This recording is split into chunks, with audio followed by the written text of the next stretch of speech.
বউয়ের সাথে মহব্বত বাড়াবো কিভাবে? বউয়ের সাথে মহব্বত বাড়াবেন কিভাবে? আজই প্রশ্ন। মহব্বত বাড়ানোর জন্য আমল আছে, বলবো? শুধু বউয়ের সাথে না, যেই কোনো মানুষের সাথে মহব্বত বাড়ানোর জন্য নবী করিম সাল্লাল্লাহু আলাইহি সাল্লামের কিছু পরামর্শ আছে। এর ভিতরে 1 নম্বর পরামর্শ হলো, কারোর অগোচরে যদি, কারোর পেছনে যদি তার জন্য দোয়া করেন। ধরুন আপনার স্ত্রীকে আপনি অনেক ভালোবাসেন, আপনি চান তার অন্তরে আপনার প্রতি ভালোবাসা তৈরি হোক, তো আপনি তার অগোচরে দোয়া করবেন, আল্লাহ আপনি আমার স্ত্রীর প্রতি রহম করেন, তার গুনাহ খাতা মাফ করে দেন, তাকে ভালো মানুষ বানান, আরো নেককার বানান, তার জিন্দেগিতে বরকত দান করেন, ইত্যাদি ইত্যাদি। তার জন্য তার অগোচরে, তার পেছনে যত বেশি দোয়া করবেন, তার অন্তরে আপনার প্রতি ভালোবাসা তৈরি হবে। দ্বিতীয়ত, নবী সাল্লাল্লাহু আলাইহি সাল্লাম বলেছেন, তোমরা ততক্ষণ পর্যন্ত ঈমানদার হতে পারবে না যতক্ষণ পর্যন্ত তোমরা একে অন্যকে ভালো না বাসবে। আর আমি কি তোমাদেরকে বলে দিব না, যেই কাজটি করলে তোমাদের মধ্যে পরস্পর প্রতি ভালোবাসার সম্প্রীতি তৈরি হবে? সাহাবায়ে কেরাম অবশ্যই বলে দিন। নবী সাল্লাল্লাহু আলাইহি সাল্লাম বললেন, আফশুস সালামা বাইনাকুম, তোমরা তোমাদের পরস্পরের মধ্যে সালামের প্রচলন ঘটাও। অতএব বউকে ঘন ঘন সালাম দিবেন, সুন্দর করে সালাম নিবেদন করবেন। যত বেশি সালাম দিবেন তত বেশি কি হবে? ইনশাআল্লাহ মহব্বত তৈরি হবে। তাহলে মহব্বত তৈরির আরেকটা আমল শিখাই দিলাম। আর 3 নম্বর আমল হলো, নবী সাল্লাল্লাহু আলাইহি সাল্লাম বলেছেন যে তাহাদু তাহাবু, তোমরা এক অন্যকে হাদিয়া দাও, উপহার বিনিময় করো, তাহলে মহব্বত তৈরি হবে। বউয়ের জন্য ঘন ঘন শাড়ি কিনে নিয়ে আসবেন, সামর্থ্য যতটুকু আছে ততটুকু অনুযায়ী হাদিয়া তোফা কিনে নিয়ে আসবেন, বুট বাদাম কিনে নিয়ে আসবেন, যেটা সে পছন্দ করে সেটা নিয়ে আসবেন। যত হাদিয়া দিবেন তত কি হবে? মহব্বত তৈরি হবে। একই কথা স্বামীদের বেলায় প্রযোজ্য। তাহলে 3টা আমল শিখাই দিলাম, এগুলো করলে কি হবে? মহব্বত তৈরি। আর সবর করতে হবে। দাম্পত্য জীবনে সবরের কোনো বিকল্প নাই। আমাদের দেশে দাম্পত্য জীবনে সুখ শান্তির পরিমাণ এই পরিমাণ কমছে যে বেশিরভাগ দম্পতিরা সুখে নাই। বিয়ে হতে দেরি, তালাক হতে দেরি নাই। পত্রপত্রিকা খোলেন, দেখবেন যে কোনো এলাকাতে 14টা করে প্রতিদিন বিয়ে হচ্ছে, তো 10টা করে ভাঙছে। ভয়ঙ্কর একটা অবস্থা হয়ে যাচ্ছে। দাম্পত্য জীবনে সুখী থাকার জন্য প্রথম শর্ত হলো সবর করতে হবে। স্বামীকেও করতে হবে, স্ত্রীকেও। একসাথে যৌথ জীবনে অনেক বোঝাপড়ার গরমিল হয়। একটু সবর করলে কিছু কাল গেলে আস্তে আস্তে সবকিছু সেট হয়ে যায় এবং সংশোধিত হয়ে যায়। আল্লাহ আমাদের সবাইকে সবর করার তৌফিক দান করুন। সেই সাথে শুকরও করতে হবে। যতটুকু পাইছেন শুকর আদায় করেন। এইটুকুও না পাইতে পারতেন, তাহলে ইনশাআল্লাহ সুখে থাকতে পারবেন। যেখানে মানুষ নেই ঘরে, বা যেখানে মানুষ নেই আমি একা, সেখানে হাঁটু বা নাভির সতর খোলা রাখতে পারবো কিনা, বিশেষ করে গরমের সময়। যদি এমন কোনো জায়গায় আপনি থাকেন যেখানে অন্য কোনো মানুষ নেই, ধরুন আপনি আছেন, আপনার স্ত্রী আছেন, তো স্ত্রীর সামনে তো আর আপনার সতর নেই, তাহলে সেক্ষেত্রে, অথবা আপনি একা একা আছেন, সেখানে আপনি যদি হাঁটুর উপরে কাপড় খুলে বসে থাকেন, অথবা আপনি সতরের কোনো অংশ উন্মুক্ত করে বসেন, আপনার কোনো বিশেষ কারণে, গরমের কারণে হোক, অতিষ্ঠ হয়ে বা অন্য কোনো কারণে, এটা জায়েজ আছে। কেউ যদি না থাকে এটা হারাম হবে না। কিন্তু হ্যাঁ, এমন কেউ আছে যার সামনে সতর ঢাকতে হবে, তাহলে সেটা করা উচিত হবে না। সেটা করা জায়েজ নয়, উচিত হবে না, মানে সেটা করলে গুনাহ হবে। ধরুন আপনার ভাই আছে, বাবা আছে, মা আছে, তাদের সামনে সতর উন্মুক্ত করা যাবে না। এখন তো এমন একটা সময় আমরা পার করছি, অনেক যুবক পোলাপাইন আছে, বাসা বাড়িতে মা বা ভাই বোন সবাই আছে, কিন্তু সে হাফ প্যান্ট পরে ঘুরে বেড়ায়। আছে না নাই? আহা, এই সতর উন্মুক্ত করার কারণে গুনাহ হবে। মানুষের রান এটা সতরের অন্তর্ভুক্ত, এটাই বিশুদ্ধতর মত এবং সতর্কতাপূর্ণ মত, এটাই বিশুদ্ধতর মত। বিধায় আপনি এই রান উন্মুক্ত করবেন না। তবে সৌদি আরবের অনেক উলামা একরাম, অনেক ফোকায়ে কেরামের মতে আপনার রান সতরের অংশ না, সেজন্য সৌদিয়ানদের অনেককে দেখবেন যে তারা এরকম উপরে কাপড় তুলে ফেলে রান খোলা রাখে, এটা তারা জায়েজ মনে করেন। কিন্তু বিশুদ্ধতর মত এবং হানাফি মাযহাব এবং অন্যান্য মাযহাব ওলামাদের মত হলো, এবং অধিকতর বিশুদ্ধতর মত হলো যে রান সতরের অংশ, এবং এটা অধিক এহতিয়াতপূর্ণ মত বটে, সতর্কতাপূর্ণ মত বটে।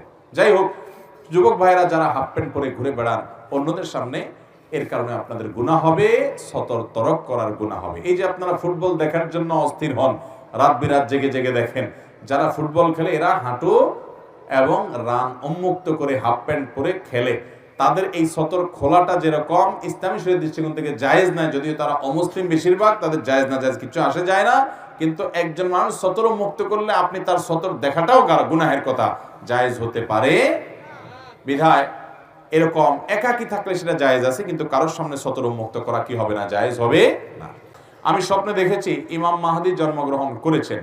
ওই স্বপ্ন দেখার কারণটা কি হতে পারে? এমন স্বপ্ন দেখার কারণ কি? ইমাম মাহদী জন্মগ্রহণ করেছেন কিংবা অমুক মৃত্যুবরণ করেছেন, এগুলো যদি আমরা কেউ স্বপ্ন দেখি, তো আমাদের এই স্বপ্নগুলো কোনো ওহী না যে এটা দেখে আমি চূড়ান্তভাবে ডিসিশন দিয়ে দিব হ্যাঁ ইমাম মাহদীর জন্ম আসলেই হয়ে গেছে। আমরা যে স্বপ্ন দেখি এটা সত্য হতে পারে, ভুয়াও হতে। ইমানদারের স্বপ্ন সবগুলোই যে সত্য হবে এমন কোনো কথা।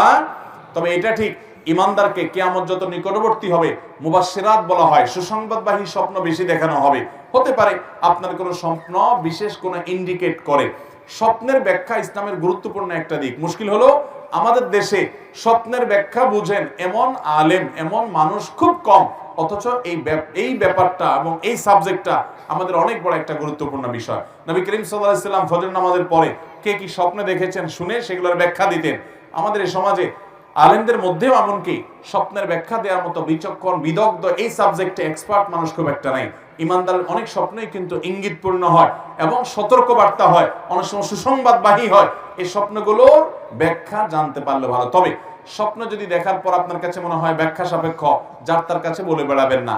ব্যাখ্যা দেওয়ার মতো কোনো লোক থাকলে তাকে বলবেন, আর না হলে চুপ থাকবেন।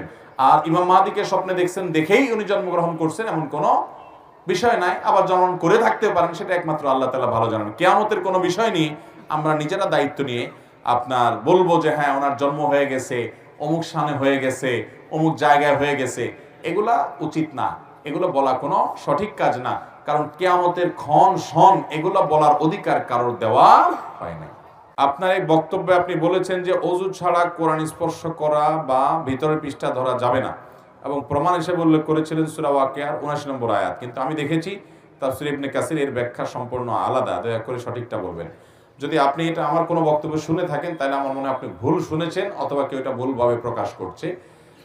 কোরআনে কারিমে আল্লাহ রাব্বুল আলামিন বলেছেন লা ইয়ামাসসুহু ইল্লাল মুতাহহারুন, পবিত্র ব্যক্তিরা ছাড়া এটাকে অর্থাৎ কোরআনকে স্পর্শ করে না। এই আয়াত দ্বারায় ওযু করা ছাড়া কোরআন স্পর্শ করা যাবে না, এই আয়াত দ্বারায় আমরা প্রমাণ করার চেষ্টা কোথাও করেছি বলে আমার মনে পড়ে না। কারণ আমি জানি এই আয়াতের সবচেয়ে প্রসিদ্ধ এবং গ্রহণযোগ্য ব্যাখ্যা হলো যে এখানে লোহে মাহফুজের কোরআনের কথা বলা হয়েছে, আর মুতাহহার বলতে পবিত্র বলতে ফেরেশতাদের কথা বলা হয়েছে।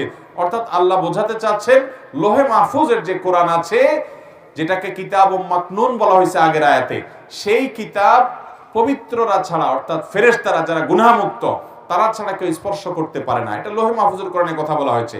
এই আয়াত দিয়ে কোরআন স্পর্শ করার জন্য ওযু আবশ্যক সেই মাসআলা এই আয়াত দিয়ে প্রমাণিত হয় না। এই আয়াতের অনেকে ব্যাখ্যা করেছেন যে এর মানে আমরা পবিত্র ছাড়া কোরআন ধরতে পারবো না। তাদের ব্যাখ্যা অনুপাতে প্রমাণ হয়, কিন্তু বেশিরভাগ মুফাসসিরদের মত এবং গ্রহণযোগ্য মত হলো প্রথমটা। যাই হোক, তার মানে এই না যে কোরআন ওযু ছাড়া স্পর্শ করা যাবে। কোরআন ওযু ছাড়া স্পর্শ করা যাবে না। বহু হাদিস এর সপক্ষে আছে, একটা দুইটা নয়, বহু হাদিস। অনেক সাহাবীদের ফতোয়া রয়েছে, আসার রয়েছে এই মর্মে যে কোরআন স্পর্শ করতে হলে সেটা কাগজে লেখা হোক, সেটা পাথরে লেখা হোক, সেটা ওয়াল লেখা হোক, এটা ধরতে হলে, ধরে ধরে পড়তে হলে, টাচ করতে হলে আপনাকে ওযু করতে হবে। তবে মুখস্থ কোরআন তেলাওয়াত করার জন্য ওযু করার প্রয়োজন। ওযুর মাধ্যমে শয়তান থেকে মানুষ মুক্ত হয়। আপনি কোরআন স্টাডি করবেন, তেলাওয়াত করবেন, ধরবেন, ধরে ধরে পড়বেন, তখন শয়তান থেকে পানা চাওয়ার জন্য একদিক থেকে আউযুবিল্লাহ পড়তে হয়, আরেক দিক থেকে ওযু করতে হয়। নাহলে কোরআন পড়েই আপনি ভুল ব্যাখ্যা করে গোমরা হতে পারেন। একটা গ্রুপ বাইরে হয়েছে আমাদের দেশে, আহলে কোরআন, তারা হাদিস মানে না, এই কোরআন পড়েই কিন্তু তারা গোমরা হয়েছে। তো কোরআন পড়ে যেন কোরআন থেকে আমি আবার ভুল ভালটা না শিখি, ভ্রান্ত যেন না হই, এজন্য শুরুতে আউযু বিল্লাহি মিনাশ শাইতানির রাজিম পড়তে হয়। আল্লাহ বলেছেন ইযা ক্রাআতাল কুরআন ফাস্তাইজ বিল্লাহি মিনাশ শাইতানির রাজিম, যখন কোরআন পড়বে শয়তান থেকে পানা চাই নিবা, কারণ ও কোরআন থেকেই তোমাকে ভুলটা শিখায়া বুঝায়া বিভ্রান্ত করতে পারে, যেমন আহলে কোরআনীদেরকে করছে, হাদিস স্বীকারকারীদেরকে করছে। এরকম আমাদেরকেও হতে পারে, জন্য আউযুবিল্লাহ পড়তে হয়, সেই সাথে ওযুও করতে হয়। মুখস্থ তেলাওয়াত করবেন, ওযু করার প্রয়োজন নাই। এই বিষয়ে যদি বিস্তারিত জানতে চান, মাওলানা এমদাদুল হক নামে একজন আলেম, ডক্টর খন্দকার আব্দুল্লাহ জাহাঙ্গীর রহমতুল্লাহর বইগুলোর সম্পাদনা যিনি করতেন, এখনো করেন, তিনি একটা বই লিখেছেন কোরআন স্পর্শ করতে ওযুর প্রয়োজন আছে কিনা। এই বইটা কিনে নিতে পারেন, সেখানে বিস্তারিত দলিল প্রমাণ উল্লেখ করা হয়েছে।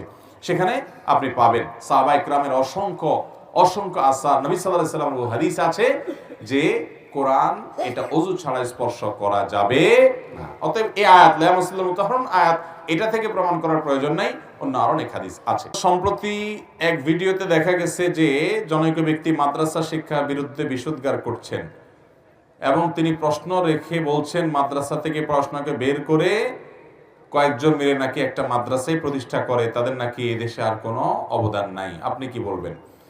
দেখুন, ওলামায়ে কেরাম এদেশে মাদ্রাসা প্রতিষ্ঠা করে এদেশে সৎ, নেককার, আল্লাহভীরু এবং মানুষের মতো মানুষ গড়ার কাজটা তারা আঞ্জাম দেন।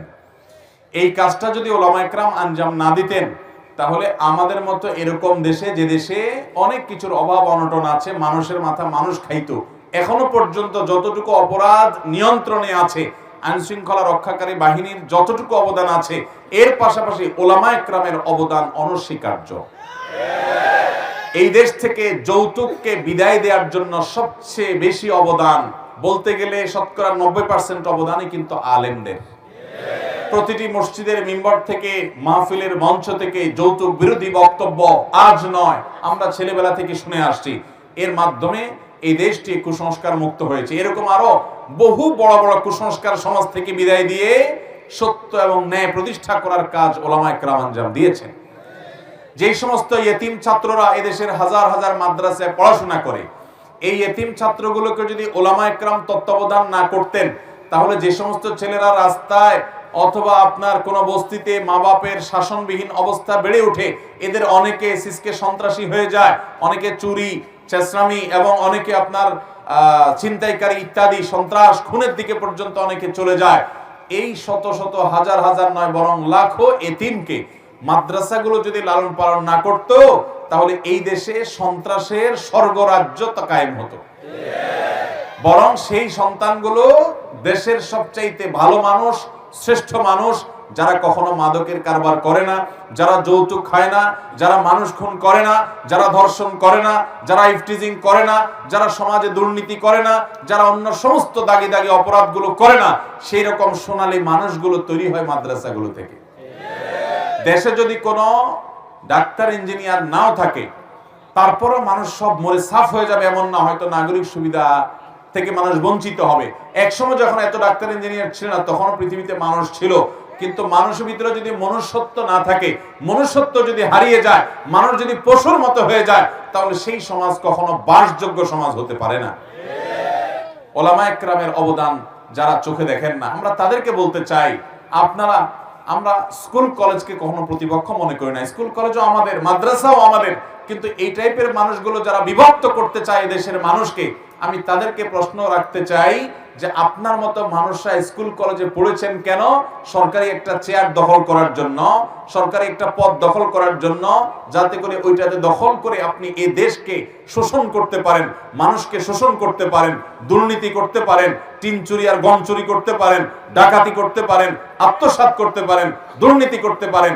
এই দেশে যতটুকু উন্নতি না হয়েছে ততটুকু আপনাদের দুর্নীতির কারণে হয়েছে, হুজুরদের কারণে না। অতএব ওলামায়ে কেরামের ব্যাপারে যারা বিষোদ্গার করে, মাদ্রাসার ব্যাপারে যারা বিষোদ্গার করে, এরা মূলত জানে যে এদের যত অপকর্ম আছে এগুলোর জন্য সবচেয়ে বড় বাধা হলো এদেশে আলেমরা। এই জন্য তারা ওলামাদের না খোঁচাইলে তাদের পেটের ভাত হজম হয় না। এই যে মানুষগুলো যারা বিষোদ্গার করে আলেমদের বিরুদ্ধে, এরা কয় টাকা মাদ্রাসায় জীবনে দিছে, তার বাপের টাকা দেখেন কোনোদিন মাদ্রাসায় লাগে নাই, কিন্তু খোঁচাখুচিতে এরা উস্তাদ। এরা বেশিরভাগ হলো এই দেশে বসবাস করলো, তারা বিভিন্ন দেশের, অমুসলিম দেশের ক্রীড়ানক, তাদের দালাল, তাদের টাকা খেয়ে তারা এই কাজগুলো করে। এরা আমাদেরকে দেশপ্রেমের সবক দেয়, কিন্তু এদের ছেলে মেয়েগুলো বেশিরভাগ দেখবেন যে বিদেশে এস্টাবলিশ করে সেখানে ঘরবাড়ি করে সেখানেই থাকে। এরা এই দেশে এসে টেলিভিশনে বিভিন্ন জায়গায় এসে আমাদেরকে নতুন নতুন করে সবক দেয়। আলেমদের চাইতে দেশের প্রতি ভালোবাসা, দায়িত্ববোধ আর এই সমাজে অন্য পেশার অনেকের মধ্যে আছে, কিন্তু পরিমাণে অনেক কম। অতএব ওলামায়ে কেরাম এদেশের বোঝা নয়, তারা এদেশের সম্পদ। তারা এদেশের কি সম্পদ। ওলামাদের মর্যাদা আল্লাহ তাআলা আমাদেরকে দেওয়ার তৌফিক দান করুন।